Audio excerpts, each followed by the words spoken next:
ақпаратты анықтауда тілдік белгілердің рөлі ерекше. Себебі жалған ақпаратта көбіне эмоциялық сөздер, қорқыныш тудыратын тіркестер, сенсациялық тақырыптар және бұйрық мәнді сөйлемдер арқылы таралады.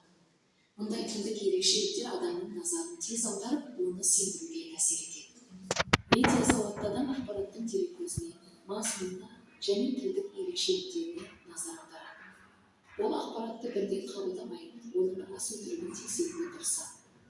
Себебі дәлелсіз, айқайлы және эмоциялық мәтіндер көбіне фейк ақпараттың белгісі болып саналады. Сондықтан кез адал азамат шынайы ақпаратты таңдайды.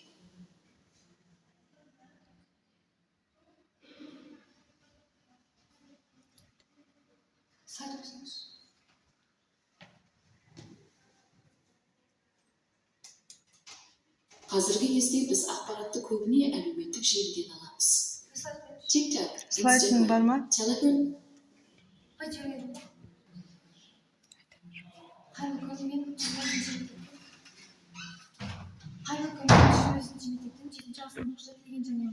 Бүгінгі менің таңдаған тақырыбым ол фейк ақпараттарға бірден сенбей, олардың дәлелдігін тексеріп, тілдік ерекшеліктеріне мән беріп, оларға ең бірінші сенбеуіміз керек.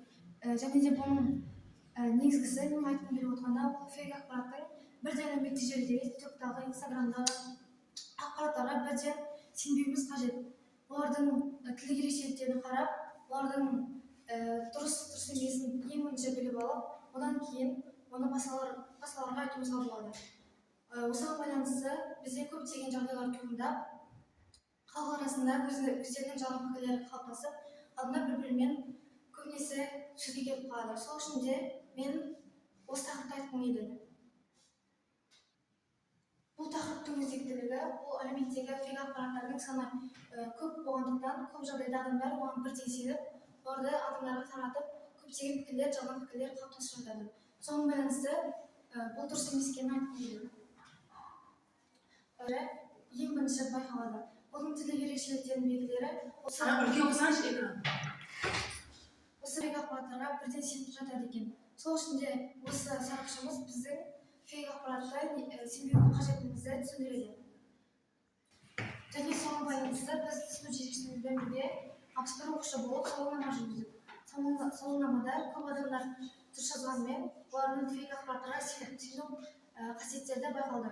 Және де соның сенбеу қасиеттерін алдын алу үшін біз оларға ең бірінші түсіндіріп алдық. Және де фейк ақпараттардың анықтаудың бізде көптеген түрлері бар. Мысалы, мына жақта жалған жаңалық, толықтай ойдан шығарылған жалған ақпараттар. Және ойға қонымсыз сөздер. Манипуляциялық ақпарат, ол адамның пікіріне әсер ету үшін жағымды сөздер жазылған.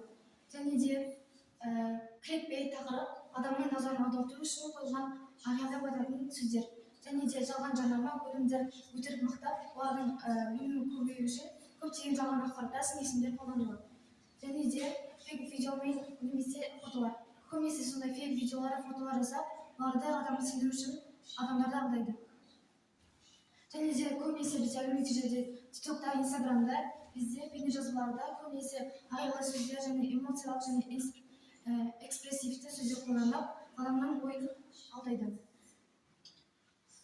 Және де көбінесе сын есімдер, қолдаралар, шөкке сөздер, тіпті сөйлемдер қолданып, адамдардың ойын улап, көптеген фейк ақпаратты таратып, адамдардан көптеген жалған ақпараттарды қалыптастыруға дейін барады.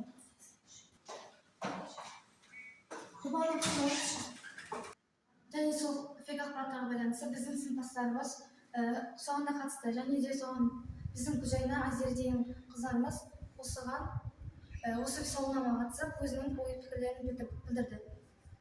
Соған байланысты зерттеудің нәтижесінде фейк ақпараттардың біз тілдік ерекшеліктерін анықтап, және де фейк ақпараттардың кез келген әлеуметтік желідегі видеоларға сенбеуіміз қажет екенін түсіндік. Және де соған байланысты біз видеоны да көрсеттік.